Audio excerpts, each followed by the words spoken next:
प्यारे बच्चों, आप सभी का हमारे चैनल पे बहुत बहुत स्वागत है। दोस्तों, आज के इस वीडियो के माध्यम से क्लास 10 के बच्चों के लिए गणित का 2024 बोर्ड परीक्षा के लिए एक लेटेस्ट वायरल पेपर लेकर के आ चुके हैं। और बच्चों, इस वीडियो के माध्यम से मैं आप सभी को इसका फुल सोल्यूशन प्रोवाइड करने वाला हूं। और पेपर का आप कोड यहाँ पे देख सकते हो, 830 GD दिया गया है। बच्चों, इससे पहले मैंने आप सभी को इसका पार्ट ए में सोल्यूशन यहाँ पे पूरे बहुविकल्पीय प्रश्नों का बता रखा है।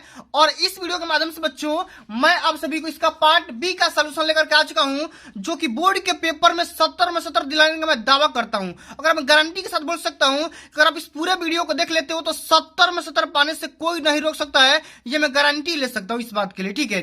तो आज इस धमाकेदार वीडियो को शुरू से लेकर के अंत तक जरूर देख लेना।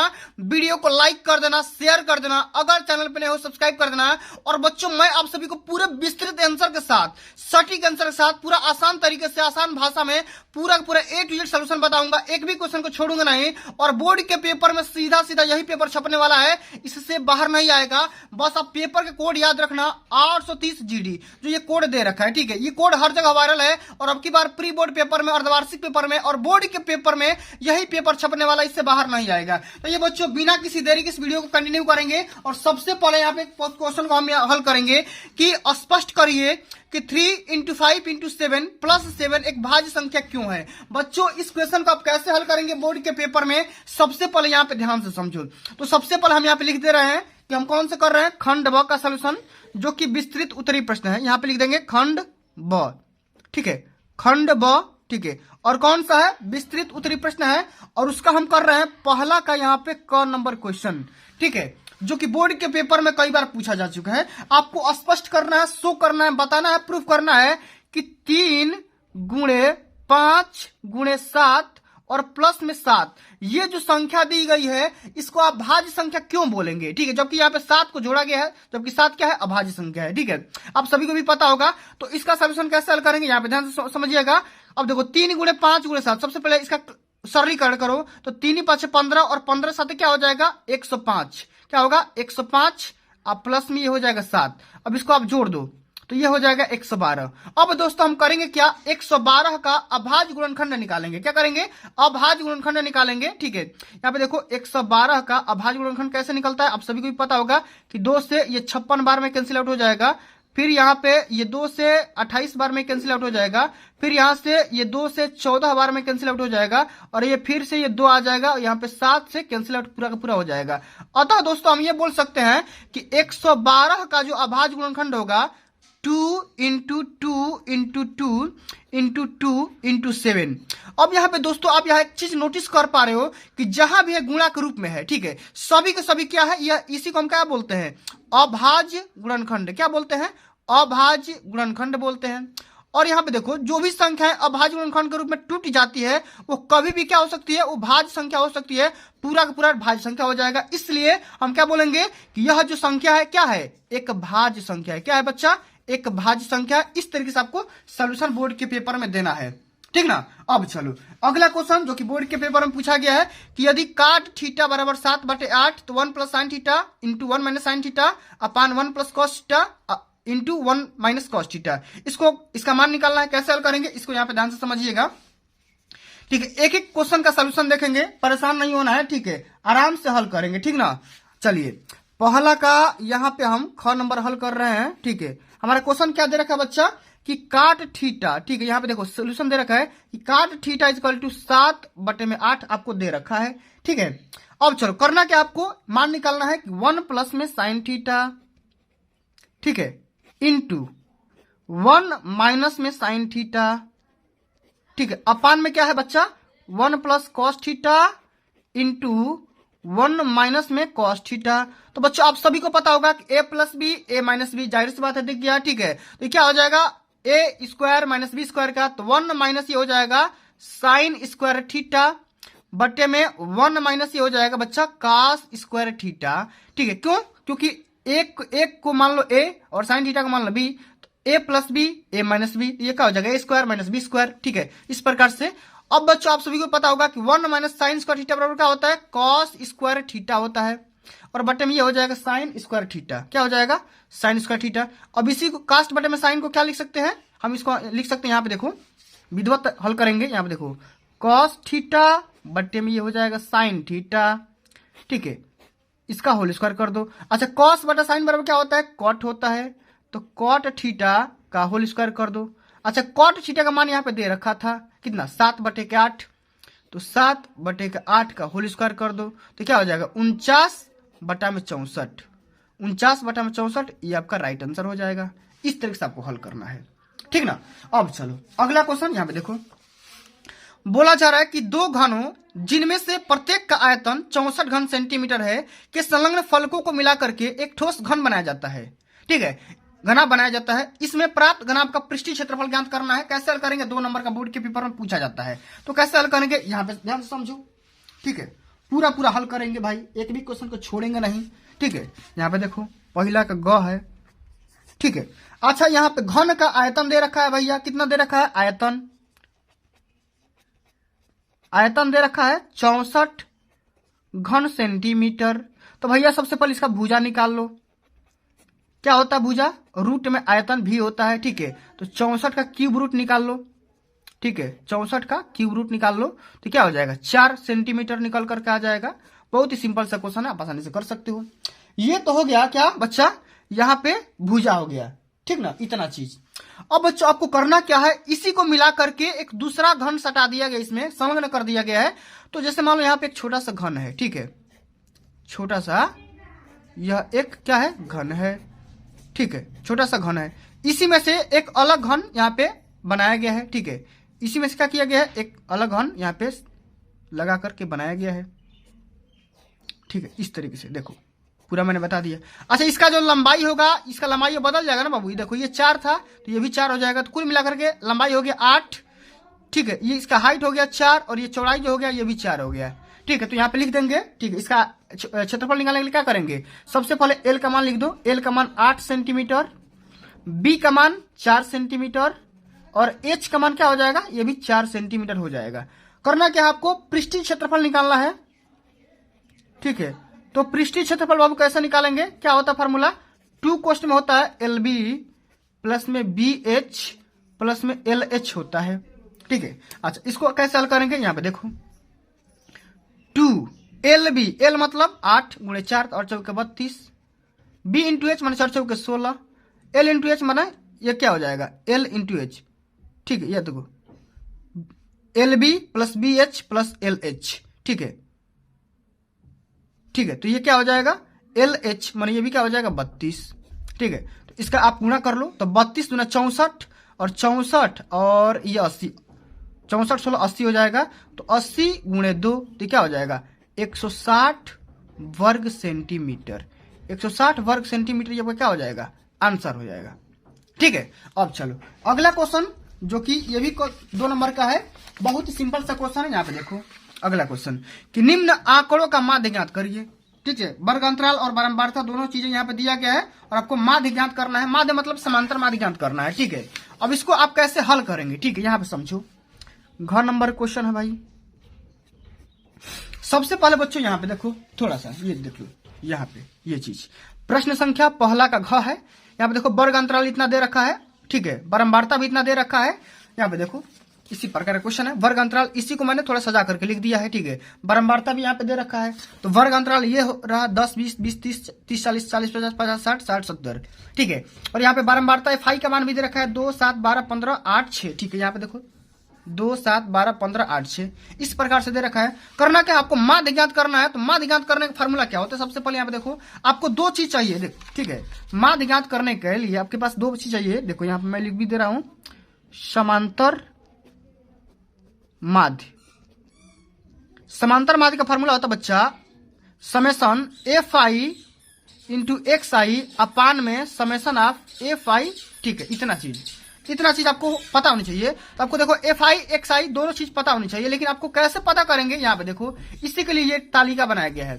तो सबसे पहले एक्स आई मतलब मध्य मान निकालने का तरीका क्या होता है? ठीक है, देखो वर्ग अंतराल में दोनों चीजों को जोड़कर आपस में डिवाइड कर दो बटे में 2 से। तो 10 और 20 क्या हो जाएगा? 30, और 30 बटे 2 क्या हो जाएगा? 15। यहाँ पे हो जाएगा 15। देखो 20 30 50 और 50 बटे 2 ये हो जाएगा 25। ठीक है, देखो 20 30 40 क्या हो जाएगा? 70, और 70 बटे में 2 ये हो जाएगा 35। इसी प्रकार से 10 बढ़ रहा है तो ये हो जाएगा 45, ये हो जाएगा 55 और ये हो जाएगा 65। अब करना क्या है, FI में यानी कि बारंबारता में इसको गुणा करना है। तो 15 गुणा 2, 15 गुणा 30, 25 7 175, 35 से 12 से गुणा करो इतना आएगा, 45 में 15 से गुणा करोगे 675 आएगा, और 55 में 8 से गुणा करोगे 440 आएगा, और 65 में 6 से गुणा करोगे 390 आएगा। ठीक है, तो हमने क्या किया, अब इसको क्या करना है, ठीक है, FI इंटू XI के माध्यम से आपको समेशन इसका पूरा जोड़ दो। ठीक है, पूरा यहां से लेकर के यहां तक पूरा जोड़ दोगे तो 21 से 30 आएगा। समेशन बारंबारता के भी जोड़ दो। ठीक है, बारंबारता का मान जो भी दिया है उसका पूरा मान यहाँ पे जोड़ दो, ये आएगा 50 और ये आएगा 21 30। अब करना क्या बच्चों, यहाँ पे summation of FI into XI का मान मैंने यहाँ पे जोड़ रखा है 2130 और बट्टे में समेशन ऑफ FI ये 50। मैंने ये टाइम बचाने के लिए किया है। ठीक है, तो इसका जो राइट आंसर होगा यहाँ से काट सकते हो तो कितना आ जाएगा, 5 के 20 और 5 दूना 10 और 5 छक्का 30, माने 42.6 इसका राइट आंसर आ जाएगा, माध्य का मान निकल करके आ जाएगा। तो इस तरीके से आप सभी को बोर्ड के पेपर में इसका आंसर करेंगे, सोल्यूशन करेंगे। ठीक है, अब चलो अगला क्वेश्चन है कि बिंदु -4, 6 बिंदुओं इतना और इतना को जोड़ने वाले रेखाखंडों को किस अनुपात में विभाजित करेगा, ये आपको बताना है। Very very most important question है। इसको कैसे हल करेंगे, सॉल्व करेंगे, इसको जरा सा समझिएगा, गौर से समझिएगा, क्योंकि थोड़ा सा कहीं भी चुप करेंगे तो क्वेश्चन को हल नहीं कर पाएंगे। ठीक ना, आराम से समझिएगा। ठीक है, अंगा नंबर क्वेश्चन है। तो सबसे पहले बच्चों हम ये मान लेते हैं कि माना -4, 6 रेखाखंड, मान लो कोई भी रेखाखंड मान लो AB को आंतरिक रूप से M1 और M2 के अनुपात में विभाजित करता है। ठीक है, और आप सभी को भी पता होगा, जैसे यहाँ पे मैंने ग्राफ के माध्यम से बना दे रहा हूं। ठीक है, आप आसानी से समझ पाओगे। ठीक है, जैसे यहाँ पे देखो, कोई मान लो एक बिंदु A मान लो, इसको बिंदु B मान लो। ठीक है, A का निर्देशांक कितना दे रखा है, -4, 6। ठीक है, -4, ये 10, सॉरी यहाँ पे 6 नहीं है 10 है। ठीक है, ये वाला चीज देखो, ए का, तो ए का निर्देशांक तो ये हो गया। ठीक है, ए का ये हो गया। इसी प्रकार से आप बी का निर्देशांक अपने आप से ज्ञात कर सकते हो, 3, में -8। ठीक है, इतना चीज। ठीक है, इतना चीज आप यहाँ पे आसानी से कर सकते हो। ठीक ना, यहाँ पे देखो, ये यहाँ पे निर्देशांक दे रखा है, बिंदु -6, 10 है, ये -4 नहीं है, -6 है, -6, ये 10 है। ठीक है, बिंदु ए हो गया। बिंदु बी का मान देखो 3, 8, 3, -8 यहाँ पे दे रखा है। ठीक है, और इसी दोनों बिंदु को यहाँ पे कोई बिंदु मान लो। ठीक है, ये कोई बिंदु मान लो -4, 6 में तोड़ रहा है भैया। ठीक है, तो इसको हम मान लेंगे, इसको मान लेंगे M1, इसको मान लेंगे M2, इसी भाग में डिवाइड कर रहा है। ठीक है, तो आप सभी को फार्मूला पता होगा। ठीक है, x1 y1, ये xy बराबर क्या होता है। ठीक है, तो हम यहाँ पे लिख देंगे, जो भी आपका निर्देशांक दे रखा है -4, 6, यही पॉइंट दे रखा है, और इसी का फार्मूला होता है M1 x1। क्या होता है, M1 x1। अच्छा, x1, ठीक है, ये देखो, इसको मान लो। ठीक है, ये इसको भी मान लो, किसी को भी आप मान सकते हो, M1 x2। ठीक है, तो यहाँ पे क्या हो जाएगा, 3M1। ठीक है, इतना हो गया, माइनस। ठीक है, माइनस, अब देखो M2 और x1, तो M2 का मान, M2 का मान तो पता भी नहीं है भाई, तो यहाँ पे -6 ले लो। ठीक है, तो क्या हो जाएगा, 6M2, और बटे में M1 प्लस M2 होता है, M1 प्लस में M2 कर दो। इसी प्रकार ये इसका मान हो गया, x1 का मान हो गया इतना। ठीक है, इसी प्रकार से अब देखो x और y1 का मान निकाल लो भाई, तो y1 इसी प्रकार से होता है M1। ठीक है, M1 और यहाँ पे y2। ठीक है, तो M1 का मान आप सभी को पता है, M1 का मान तो दिया ही नहीं है, y2 का मान दे रखा है इतना, माइनस इतना हो गया। ठीक है, प्लस, अब यहाँ पे देखो क्या हो जाएगा, प्लस। अब ये देखो, ये क्या हो जाएगा भाई, अब M2 y1, तो M2 का मान यहाँ पे देखो 10 और M2 रख दो, और बटे में M1 प्लस में M2, इतना चीज। अब बारी बारी से बराबर कर दो, कंपेयर कर दो, इतना के बराबर इतना और इतना के बराबर इतना कर दो, आपका निकल करके मान आ जाएगा। तो देखो -4 के बराबर कर दो भैया, 3M1 -6M2 बटे में M1 प्लस में M2। ठीक है, ये तो हो गया इतना के बराबर, और साथ में वह इसके बराबर कर दो, 6 के बराबर कर दो, यहाँ पे -8M1 प्लस 10M2 बटे में M1 प्लस M2। अब बारी बारी से मान यहाँ से निकाल करके आ जाएगा। ठीक है, अब देखो हम करेंगे क्या, इसमें गुणा कर दो भाई, तो क्या हो जाएगा, -4M1 -4M2 बराबर 3M1 -6M2। ठीक है, अब M1 M2 का आपस में इधर उधर कर लो। ठीक है, तो क्या हो जाएगा, इसको इधर लाओगे तो ये हो जाएगा आप सभी का 7M1, क्या हो जाएगा 7। ठीक है, माइनस में 7m1 बराबर ये क्या हो जाएगा 10m2, ठीक है। यहां से तो m1 और बटे में m2 का मान निकाल करके आ जाएगा कितना, तो 10/7, ठीक है, 10/7, ठीक है। तो यहां से एक तो आप मान निकाल सकते हो, ठीक ना। थोड़ा सा यहाँ पे देखिए कि ये माइनस है, -6m2 है, और यहाँ पे ये इधर जाएगा तो प्लस में आ जाएगा, तो ये हो जाएगा माइनस में 2m2। इस बात को थोड़ा सा मिस्टेक हो गया था, ठीक है। तो ये क्या हो जाएगा, ये हो जाएगा 2 और बटे में ये हो जाएगा 7। तो यहाँ पे हम निकाल सकते हैं m1 संबंधे m2। m1 संबंधे m2 का जब मान निकालेंगे तो क्या आ जाएगा 2:7 निकल करके आ जाएगा, ठीक है। इतना चीज निकल करके आ गया। अब देखो m1 और m2 का तो हमने मान निकाल लिया।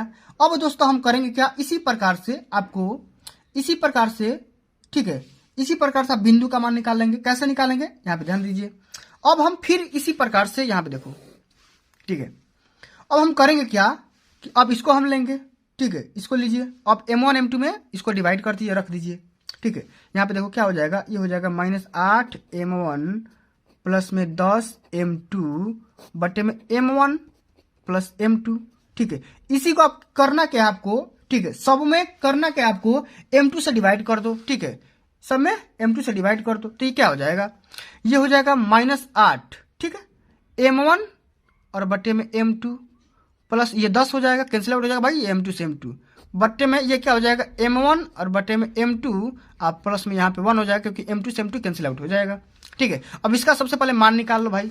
इसका अब मान निकालोगे तो -8, अब देखो m1 बटा m2 इसका मान दे रखा है 2/7 प्लस ये 10 और बटे में देखो m1 बटा m2 का मान है 2/7 और प्लस में ये 1, ठीक है। इसका आप मान निकालिए। इसका मान क्या आ जाएगा, ये मान आ जाएगा 8 दूना 16, ठीक है, क्या आएगा 8 दूना 16, ठीक है।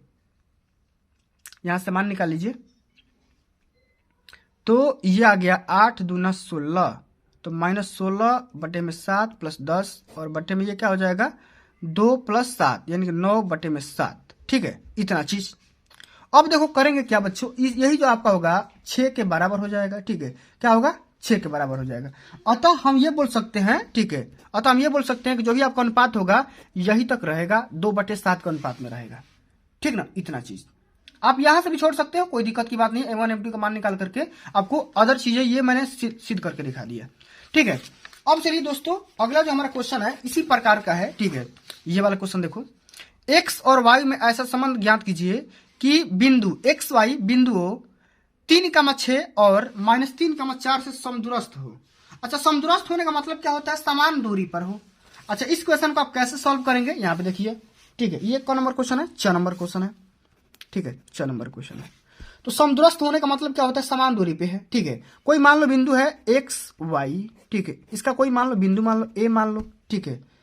3,6 है इसको b मान लो भाई, ठीक है, 3,6 भी एक बिंदु है, ठीक है। एक बिंदु और है c, उसको मान लो वो है -3,4। तो 3 बिंदु दे रखा है, ठीक है। कोई बिंदु मान लो a है, ठीक है, देखो ये इस प्रकार से 3,6, ये है -3,4, ठीक है। और ये बिंदु है कोई x और y, इसको आप मान लो a, इसको मान लो b, इसको मान लो c, ठीक है। समदूरस्थ होने का मतलब कि समान दूरी पे है, जितना इससे ये दूरी है उतना इससे ये दूरी है, ठीक है। तो हम ये बोल सकते हैं कि AB बराबर AC। समदूरस्थ होने का ये प्रतीक भी है, ठीक है। इतना चीज कंडीशन भी है, ठीक है, प्रतिबंध भी है, ठीक है। AB बराबर AC। तो आपको निकालना पड़ेगा दो बिंदुओं के बीच की दूरी का फार्मूला क्या होता है बच्चों, सबसे पहले AB निकालो फिर AC निकालो, दोनों का आपस में बराबर कर दो, ठीक है। या x एक्सिस पे भी निकालोगे तो y का मान जब 0 हो जाएगा, ठीक है, और हल्का क्वेश्चन हो जाएगा। x एक्सिस पे निकालोगे तो x का मान x रख दो और y का मान 0 रख दो, ठीक है। तो इससे निकालोगे तो और भी आसान हो जाएगा क्वेश्चन। करेंगे कैसे, अब दो बिंदुओं के बीच की दूरी का डिस्टेंस पे निकाल लो, आ जाएगा, ठीक है। तो क्या हो जाएगा, ये होता है रूट में होता है, x1 माइनस, ठीक है, ये तो 3 - x का होल स्क्वायर प्लस 6 - 0 का होल स्क्वायर, आप सभी को पता होगा। इसी प्रकार से -3 - x का होल स्क्वायर प्लस 4 - 0 का होल स्क्वायर, तो ये भी रूट में रहेगा, ठीक है।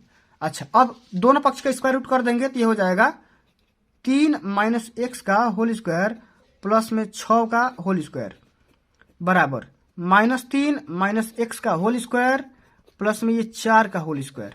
ठीक है, स्क्वायर रूट हटा दिया। ठीक है, अब करेंगे क्या, बारी बारी से वर्क कर दो। तो क्या हो जाएगा, a minus b whole square पर तोड़ दो, ये हो जाएगा a square plus b square minus 2ab, इतना हो जाएगा, प्लस ये 36 हो जाएगा, बराबर देखो a square plus b square plus 2ab पे तोड़ो, तो a square plus b square plus में 6x हो जाएगा, अब प्लस में ये 4 के 16 हो जाएगा। अब देखो ये से ये कैंसिल आउट हो जाएगा। ठीक है, इस तरीके से। अब 6x इधर है, 6x उधर है, तो इसको ले जाओगे तो 12x बराबर क्या आ जाएगा, 20 आ जाएगा। तो x बराबर क्या आ जाएगा, कटा दो भाई, 4 3 12, 4 5 20, 5/3 आ जाएगा। तो x का तो मान आ गया 5/3, x का मान क्या आ गया 5/3, x का मान आ गया 5/3 और y का मान क्या आ गया 0। माना इस यही बिंदु होगा जो कि समदूरस्थ होने का प्रतिबंध सत्यापित करेगा। ठीक है, इतना चीज इस प्रकार से हल करेंगे। अब चलो बच्चों आगे बढ़ जाते हैं। अगला हमारा क्वेश्चन है कि निम्नलिखित में से किन्हीं 5 प्रश्नों का हल करिए। ठीक है, यहाँ पे देखो 2 4 6 क्वेश्चन दिया गया है, 5 क्वेश्चन को सॉल्व करना है। ठीक है, तो मैं आपको 5 हल करके दिखाऊंगा, सभी हल करके दिखाऊंगा। ठीक है, एक भी क्वेश्चन को छोड़ूंगा नहीं। क्वेश्चन है कि द्विघात बहुपद इतना को शून्य ज्ञात करना है और शून्यों के बीच में सत्यता की जांच भी करना है। कैसे हल करेंगे यहाँ पे समझिएगा। शून्य ज्ञात करना है, सबसे पहले हमारा कंडीशन दे रखा है, कौन नंबर क्वेश्चन है, इक्वेशन दे रखा है 6x स्क्वायर -3 माइनस 7x, इसका शून्य ज्ञात करना है। तो शून्य ज्ञात करने के लिए बराबर 0 कर दो। ठीक है, इतना चीज बराबर 0 कर दो। सबसे पहले सजातीय पद में लेते हैं, तो क्या हो जाएगा 6x square -7x -3 equal to 0। अब करेंगे क्या भाई, इसका फैक्टर कर दो, तो क्या हो जाएगा 6x square 6 18 9 2 18 -9x plus 2x -3 equal to 0। अच्छा, अब कॉमन कर लो भाई इसमें तो क्या हो जाएगा 3x कॉमन होगा, बचेगा क्या 2x माइनस में 3 प्लस यहाँ पे 1 2x माइनस में 3 इक्वल टू 0। अच्छा, अब ये कॉमन है भाई, तो लिख लो यहाँ पे 2x माइनस में 3 और ये 3x प्लस में 1 बराबर 0। तो यहाँ से x के 2 मान आ गए, एक तो आ गया 2x माइनस 3 बराबर 0। तो यहाँ पे आ जाएगा एक मान आ जाएगा कि 2x बराबर में 3, तो x बराबर हो जाएगा 3/2। एक तो ये मान हो गया। इसी प्रकार से इसको भी हम ले सकते हैं 3x प्लस 1 बराबर 0, तो 3x बराबर -1, तो x बराबर -1/3। तो दोनों मान में से कोई भी मान रखोगे ना तो इसका शून्य बना देगा। आप रख के भी देख लो। ठीक है, और रख के दिखा भी देते हैं, सत्यता की जांच भी करना है तो मैं जांच करके भी दिखा दे रहा हूँ। ठीक है, यहाँ पे देखो 6 गुणे x का मान रख दो, 3/2 का होल स्क्वायर -3 - 7 गुणे 3/2 शून्य हो जाएगा। देख लो 6 गुणे 9 ये 4 हो जाएगा, -3 माइनस ये 21/2 हो जाएगा। ठीक है, तो क्या हो जाएगा 2 से कटा दो, ये 3 बार में 27/2 माइनस ये देखो 3 गुना 6 अब -21 और पूरा का पूरा बटा 2 कर दो। ठीक है, तो देखो ये 21 और 6 27 में 27 गया 0, ऊपर 0/2, तो क्या हो जाएगा 0 हो गया कि नहीं, तो 0 हो जाएगा भाई, 0 हो जाएगा। ठीक ना, इस प्रकार से हल करेंगे। ठीक है, अब चलो अगला क्वेश्चन यहाँ पे बच्चों समझिएगा कि दो संख्याओं के वर्गों का अंतर 180 है, तो छोटी संख्या का वर्ग बड़ी संख्या के वर्ग का 8 गुना है, तो दोनों संख्याएं ज्ञात करिए। दो संख्याओं के वर्गों का अंतर 180 है। वर्गों का अंतर सबसे पहले बच्चों आपको पता होना चाहिए कि छोटी संख्या बड़ी संख्या क्या मानेंगे आप। ठीक है, यहाँ पे देखिए मैं आपको पूरा सोल्यूशन के माध्यम से बता दे रहा हूं। सबसे पहले आप मान लो कि बड़ी संख्या x है, ठीक है, और छोटी संख्या आप y मान लो। तो बोला जा रहा है कि वर्गों का अंतर, भैया वर्गों का अंतर, ठीक है, वर्गों का अंतर क्या है 180 है। ठीक ना, इतना चीज। अब देखो एक कंडीशन में दे रखा है कि छोटी संख्या का वर्ग है, जो कि छोटी संख्या का वर्ग है वो बड़ी संख्या के 8 गुने के बराबर है, 8 गुने के बराबर में है। तो y स्क्वायर के बराबर 8x रख दो, यहीं पे आप कैंसर आ जाएगा। x स्क्वायर माइनस 8x बराबर 180। अब इसको 180 को इधर लाओ, तो x स्क्वायर माइनस में 8x माइनस 180 बराबर 0। अब इसका फैक्टर कर दो भाई, 10 18 और 10 का, तो क्या हो जाएगा x square minus 18x plus 10x minus 180 बराबर 0। कॉमन कर लो, दोनों में कॉमन कर लो, तो क्या हो जाएगा x कॉमन करोगे तो x माइनस 18 बच जाएगा। ठीक है, इसमें 10 कॉमन करोगे तो x माइनस 18 बच जाएगा, तो x अब प्लस में 10 आ गया। कॉमन करना तो जानते ही होगे। ठीक है, इस तरीके से। अब बच्चों हम करेंगे क्या, यहाँ पे ध्यान समझिएगा, बारी बारी शून्य कर देंगे तो x का मान एक तो 18 आ जाएगा और x का एक और माना जाएगा -10। तो दोनों मान रख सकते हो, लेकिन आपको संख्या रखना है, 18 रखो चाहे -10 रखो। तो 18 ही हमको लेते हैं, यही मान्य संख्या के बारे में पूछा गया। तो आपको दोनों संख्या निकालना है। तो पहली संख्या, बड़ी संख्या तो निकल कर आ गया 18, लेकिन छोटी संख्या कैसे निकालेंगे, यहां से निकालेंगे भैया। अब देखो y² बराबर 8 गुणे x का मान 18 रख दो, ठीक है। तो y² बराबर 18 बटे 144 और y बराबर क्या हो जाएगा 12 निकल करके आ जाएगा, ठीक है। ये आपका आंसर हो जाएगा। तो 12-18 संख्या हो गई, ठीक ना। इस तरीके से हल करेंगे, ठीक है। अब चलो अगला क्वेश्चन है बाबू आपका, यहाँ पे समझिएगा ध्यान से कि सिद्ध कीजिए कि किसी वृत्त के किसी व्यास के सिरों पर खींची गई स्पर्श रेखाएं समांतर होती है, ठीक है। आपको प्रूफ क्या करना है कि किसी भी वृत्त के व्यास के सिरों पर खींची गई स्पर्श रेखाएं समांतर होती है, पैरेलल होती है। अब इस क्वेश्चन को कैसे हल करेंगे बाबू, ठीक है, ध्यान से समझिएगा। सबसे पहले इस क्वेश्चन को समझ, डायग्राम थोड़ा बता दे रहा हूं, आपको ज्यादा समझ में आएगा, ठीक ना। यहाँ पे जैसे मान लो यह एक वृत्त है, ठीक है, यह क्या है, एक वृत्त है, ठीक है। कोई भी इसका व्यास मान लो, ठीक है, यही, ठीक है, मान लो व्यास, ठीक है। तो करना क्या है बच्चों, जो कि ये मूल बिंदु से माने 0-0 से सेंटर से जा रहा है, ठीक है। तो करना क्या है, इसी पे आपको स्पर्श रेखाएं खींचनी है, ठीक है। दोनों से खींच दो भाई, 2 स्पर्श रेखाएं। तो बच्चों करना क्या था, आपको यही दिखाना है कि भैया ये जो स्पर्श रेखाएं जा रही है समांतर है कि नहीं है, यही आपको प्रूफ करना है। ख नंबर क्वेश्चन है आपका, ठीक ना, सॉरी ग नंबर है, ठीक। उसका मतलब नहीं क्वेश्चन कौन सा है।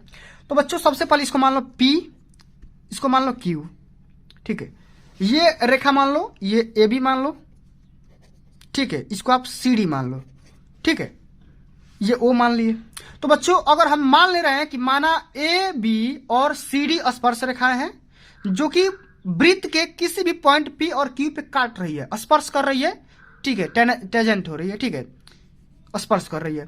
तो बच्चों अगर हम ये दिखा देंगे कि यदि AB पैरेलल CD, आपको यही दिखाना है, किसी भी कंडीशन में आपको यही चीज दिखाना है। तो कैसे हल करेंगे, सबसे पहले बच्चों यहाँ पे एक बात लिखेंगे कि हम जानते हैं कि स्पर्श बिंदु पर स्पर्श रेखा और त्रिज्या लंबवत होती है। इस बात को लिखेंगे कि हम जानते हैं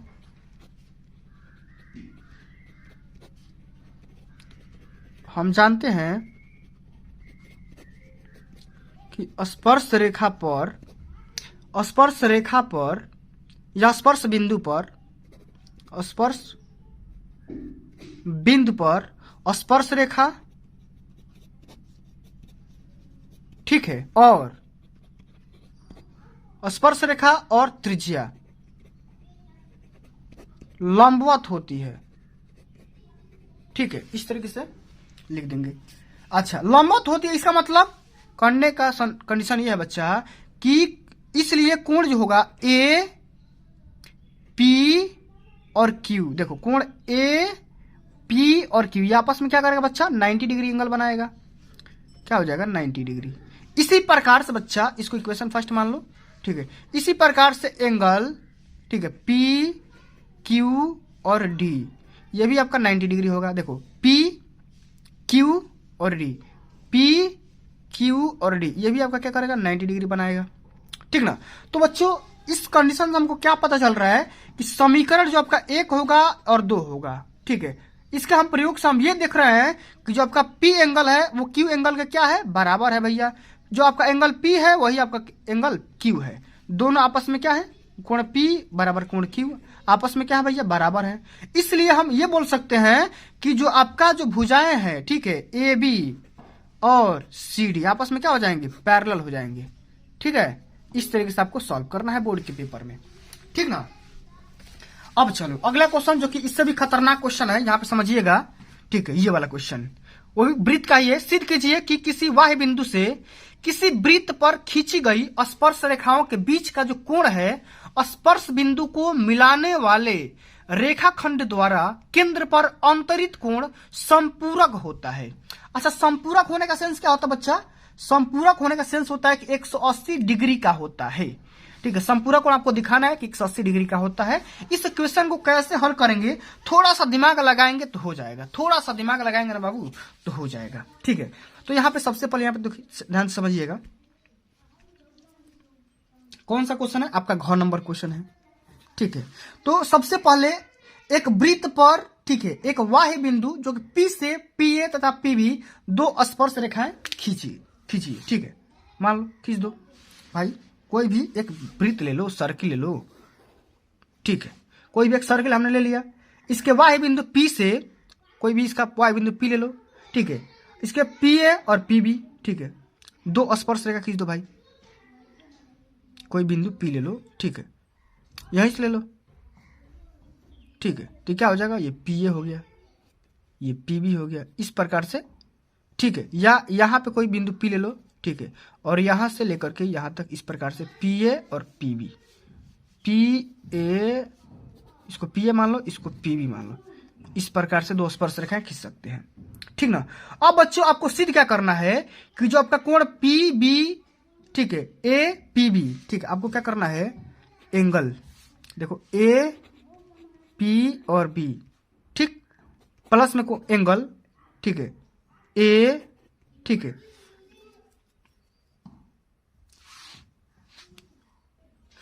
प्यारे बच्चों एक बार क्वेश्चन को फिर से पढ़ते हैं, समझते हैं, उसके बाद सॉल्यूशन करते हैं।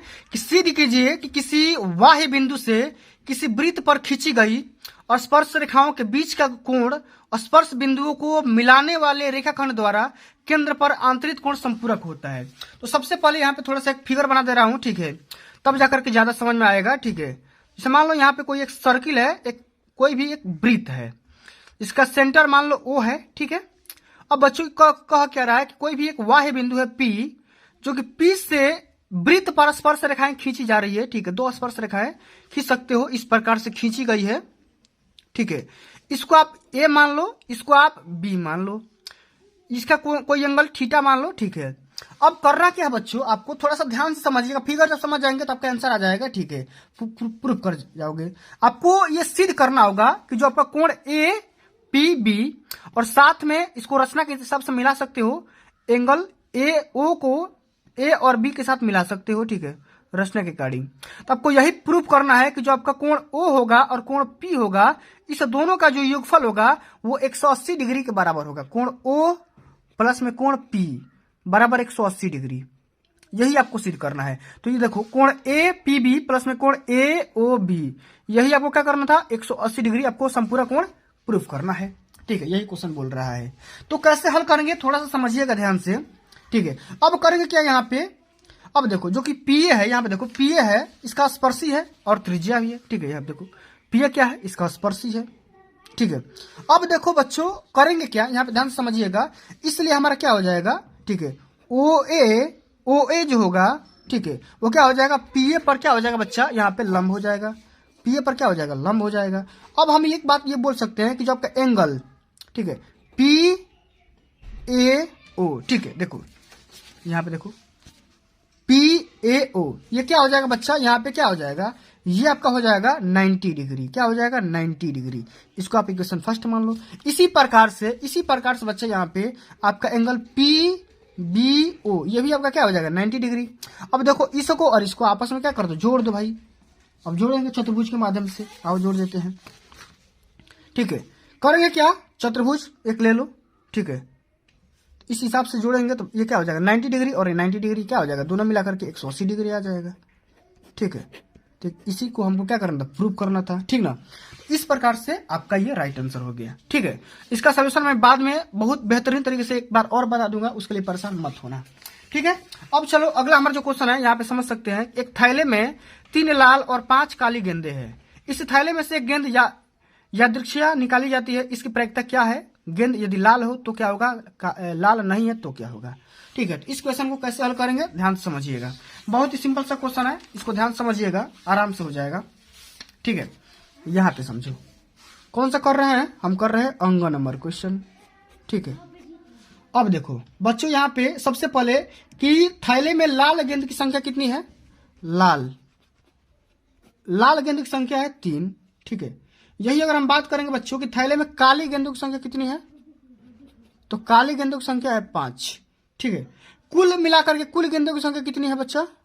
तो 3 अब प्लस में 5 हो जाएगा, कुल मिलाकर के 8 हो जाएगा गेंदे। ठीक है, यहाँ पे देखो लाल 3 है, काली 5 है, कुल मिलाकर के 8 गेंदे हो गई। ठीक है, अब बच्चों करना क्या है कि लाल गेंदों की अनुकूल परिणामी संख्या क्या हो जाएगा? जब लाल होगा, ठीक है, तो लाल होने का प्रायिकता जब निकालोगे, पी जब लाल होने का प्रायिकता निकालोगे तो क्या हो जाएगा? ठीक है, तो लाल अभी क्या है, फिलहाल में 3 है, कुल बटा में क्या है, कुल 8 है, तो 3/8 हो जाएगा इस तरीके से। इसी प्रकार, ठीक है, इसी प्रकार से देखो पी यदि लाल नहीं है, लाल न हो, ठीक है, लाल न हो तब क्या होगा भैया? लाल नहीं है मतलब अब इसका कंडीशन बदल जाता है, 1 माइनस ये इतना होता है। ठीक है, 1 माइनस 3/8 हो जाएगा। मतलब ये देखो मैंने 8 में से 3/8, ये हो जाएगा 5/3। अच्छा लाल नहीं है तो भाई 8 गो क्या है, कुल गेंदे हैं, 3 गो तो लाल है, तो लाल नहीं है मतलब 5 गो लाल नहीं है। ठीक है, और कुल गेंदे कितने है? 8 गो, तो 5/8 इस प्रकार से आंसर हो गया। ठीक है, बहुत सिंपल सा क्वेश्चन है, आसानी से हल कर सकते हो, 4 नंबर रिसीव कर सकते हो। ठीक है, अब आइए अगला क्वेश्चन जो कि स्टैटिक का क्वेश्चन है, ये भी मोस्ट इंपोर्टेंट क्वेश्चन है, कई बार आ चुका है कि नीचे दिए हुए बंटन का माध्यक 28.5 है, यदि बारंबारताओं का योग 60 हो तो x और y का मान ज्ञात करिए। ठीक है, question very very most important question है, कई बार बोर्ड के पेपर में ये पूछा जा चुका है। ठीक ना, तो इस क्वेश्चन को मिस मत करना, शुरू से लेकर के अंत तक जरूर देखते रहना। ठीक है, वीडियो को स्किप नहीं करना है, शुरू से लेकर के अंत तक पक्का देखना है। ठीक है, तो बच्चों इस क्वेश्चन को आप कैसे हल करेंगे यहाँ पे समझिएगा, मैं थोड़ा सा ग्राफ के माध्यम से आपको समझाना चाहूंगा। यहाँ पे देखो ये वाला क्वेश्चन है, माध्यिका सबसे पहले यहाँ पे देखो प्रश्नोत्तर सिंह दूसरा का चेक कर रहे हैं। ठीक है, तो यहाँ पे क्वेश्चन मैंने बता दिया x और y का मान ज्ञात करना है। ठीक है, तो सबसे पहले माध्यिका की गणना करने के लिए हम ये तालिका का इस्तेमाल करते हैं। यहाँ पे वर्ग अंतराल जो कि पेपर में दिया भी गया है, बारंबारता का मान भी दे रखा है, तो संचयी बारंबारता आपको निकालना है तो निकाल लो। अच्छा संचयी बारंबारता कैसा निकालते हैं, उसका तरीका क्या होता है वो थोड़ा सा मैं आप सभी को आज बता दे रहा हूँ। ठीक है, संचयी बारंबारता में सबसे पहले fi का मान लिख लो यहाँ पे 5। संचयी बारंबारता में क्या होगा, आपस में जोड़ करके लिखना होगा। अब देखो 5 के आगे क्या है, x है, तो इसको जोड़ दो। ठीक है, ये क्या हो जाएगा 5 + x, अब 5 + x के आगे क्या है 20 है, इसको भी जोड़ दो, तो 20 + 5 क्या हो जाएगा 25, अब प्लस में x। अब देखो इसके आगे क्या है 15, इसको जोड़ दो, तो 25 + x + 15 क्या हो जाएगा 40 + x। अब इसका क्या है y है, तो 40 अब प्लस में x प्लस में y। ठीक है, ये आपका वर्ग अंतराल दिया है। ठीक है, इसके लिए परेशान मत होना, देखो यहाँ पे दिया है। ठीक है, तो बस मैं खाली वही लिखा हूँ। ठीक ना, इतना चीज बस खाली संचयी बारंबारता आपको कैलकुलेट करना है। कैसे करना है मैंने बता दिया, सबसे पहले बारंबारता लिखो, उसके आगे वाले टर्म को जोड़ते जाओ। ठीक ना, इस तरीके से। इसी प्रकार से अब देखो ये हो जाएगा 45 अब प्लस x प्लस ये y, इतना चीज। अब बच्चों करना क्या आपको यहाँ पे बट्टे में, ठीक है, यहाँ पे निकाल लो summation of f × i। F I निकालोगे तो ये आ जाएगा कितना टोटल मिला करके। ठीक है, देखो 15 5 20 और 20 क्या हो जाएगा 40, और 40 और ये क्या हो जाएगा 5 45। ठीक है, और 45। ठीक है, ये देखो 15 5 20। ठीक है, और 20 5 25। इसको जब जोड़ोगे, ठीक है, एक बार जोड़ करके देख लेते हैं। इसको जोड़ेंगे तो बच्चा यहाँ पे 15 5 20 20 40 और 5 45 45 + x + y, मैंने सबका जोड़ोगे तो यहाँ पे क्या आ जाएगा, यहाँ पे देखो दिया भी है कि यदि बारंबारताओं का योग 60 है, तो इसका आप डायरेक्ट भी कर सकते हो, यहाँ पे 60 लिख सकते हो। ठीक है, इतना चीज दे रखा है।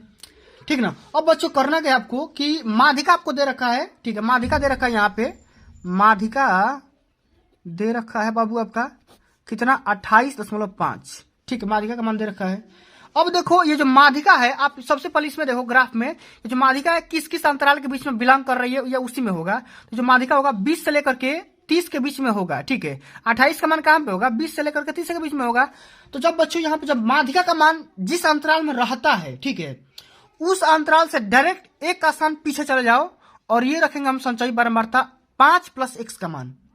ठीक है, संचयी बारंबारता का जो c का मान रखा जाएगा वो 5 + x रखा जाएगा। बहुत सारे बच्चों को यही डाउट रहता है, c का मान समझ में नहीं आता है। ठीक है, यहाँ पे एक सूत्र होता है माध्यिका निकालने के लिए। ठीक है, यहाँ पे देखो जब माध्यिका निकालोगे तो यहाँ पे एक सूत्र होगा। ठीक है, माध्यिका निकालने का फॉर्मूला होता है l + n/2 - c। ठीक है, और बटे में होता है f, बटे में क्या होता है स्मॉल f × हाइट h, कितना अंतराल है, ये तो आपका हो गया फार्मूला। इसी फार्मूला में सी का मान बच्चों को समझ में नहीं आता है, देखो माध्यिका जिस अंतराल में दिया रहेगा उस जस्ट उसके एक पीछे चले जाओ, वही आपका सी का मान रहेगा, संचयी बारंबारता का मान रहेगा। ये इस बात को ध्यान में रखना। और हाइट एच का मान क्या रखोगे, हाइट का मान देखो 0 से लेकर 10 तक। गैपिंग कितना है, गैपिंग 20 30 20 30 30 40 50 60, देखो सब में 10 का गैपिंग है, तो एच का मान 10 रहेगा। एफ का मान देखो, अब एफ का मान यहां से देखो, एफ का मान आप क्या रखोगे, तो एफ का मान आपको रखना पड़ेगा, ठीक है। एफ का मान कैसे निकाल करके आएगा ये मैं थोड़ा सा आपको बता दे रहा हूं, ठीक है। तो जिस अंतराल में, ठीक है, जिस अंतराल में वेरी करेगा मान, वही आपका एफ आई का मान रहेगा, ये एफ का मान रहेगा, ठीक है। मैंने 28.5 किस अंतराल में गैप कर रहा है, यहाँ पे देखो 20 से लेकर के 30 में गैप कर रहा है, यहाँ वही एफ का मान हो जाएगा, ठीक है। अच्छा n/2 का मान भी आता है, तो n/2 कैसे रखेंगे, तो n/2 जो होता है देखो इसका, इसी का पूरा का आप बटे में 2 कर लो, ठीक है। n/2 का मान निकल करके सिग्मा एफ आई का बटे में 2 कर लोगे तो n/2 मान निकल करके आ जाएगा। अच्छा एल का मान क्या रखोगे, तो एल का मान हम रखते हैं 20, यही, ठीक है। 20 प्लस, अब देखो n/2 मतलब 60/2 माने 30, और माइनस सी मतलब 5, और प्लस में x, सी का मान मैंने बता दिया। एफ का मान आपको सिंपली से 20 ही रखना है, इंटू हाइट आपका 10 है, ठीक है। और यही आपका माध्यिका का मान दे रखा है, कितना, माध्यिका का मान दे रखा है 28.5, इतना। आपको x का मान ज्ञात करना था, ज्ञात करिए, आइए कैसे हल करेंगे। ये देखो 28.5 बराबर, देखो ये 20 और प्लस ये क्या हो जाएगा, 30 में से 5 गया, ठीक है, 25, अब माइनस x, अब बटे में ये क्या हो जाएगा 10 दूना का 20, 2, ठीक है, इतना चीज। अब इसको आप कर लो थोड़ा सा, ठीक, इसको आप इधर कर लेंगे तो ये 8.5 हो जाएगा बराबर 25 माइनस x बटा में 2। इसको करेंगे तो क्या हो जाएगा 17 बराबर 25 माइनस x, ठीक है। तो x को इधर लाओ तो x बराबर क्या हो जाएगा 25 माइनस 17, तो x का मान क्या निकल कर आ जाएगा 8। x का मान कितना आ गया, x का मान तो 8 आ गया, ठीक है। लेकिन बच्चों इसी प्रकार से आपको y का भी मान निकालना है, ठीक है। अच्छा y का मान निकालना है, तो y का मान कैसे निकालेंगे, तो बहुत ही सिंपल सा क्वेश्चन है, ठीक है। अब देखो n पूरा n का मान है 60, ठीक है। n का मान क्या है 60, यहाँ पे देखो n का मान है 60, यहाँ पे देखो 45 प्लस x प्लस y, इसी का मान पूरा का मान क्या निकल कर आ जाएगा 60। 45 प्लस x प्लस y का मान है 60, x का मान तो अभी आपने जस्ट निकाल ही लिया 48, 8, तो ये 45 प्लस में 8 प्लस में y बराबर 60, तो y बराबर क्या आ जाएगा 60, माइनस 45 को 8 को जोड़ दो, क्या आ जाएगा, ये आ जाएगा 8 5 3, माने क्या हो जाएगा 53, तो y का मान 7 निकल कर आ जाएगा। y का मान 7 आ गया और x का मान 8 आ गया। तो इस प्रकार से माध्यिका वाले क्वेश्चन को माध्यिका कैसे निकालना है, फार्मूला याद अगर रहेगा तो आसानी से कर जाओगे, ठीक है दोस्तों। तो दोस्तों आज के लिए बस इतना ही। अगर ये वीडियो आप सभी को अच्छी लगी होगी, हेल्पफुल लगी होगी, तो वीडियो को लाइक कर दो, शेयर कर दो, चैनल पर सब्सक्राइब कर दो, ठीक है। आगे आने वाले सेशन के माध्यम से हम यहाँ पे तीसरा, चौथा और पांचवा अथवा सहित बताएंगे, ठीक है।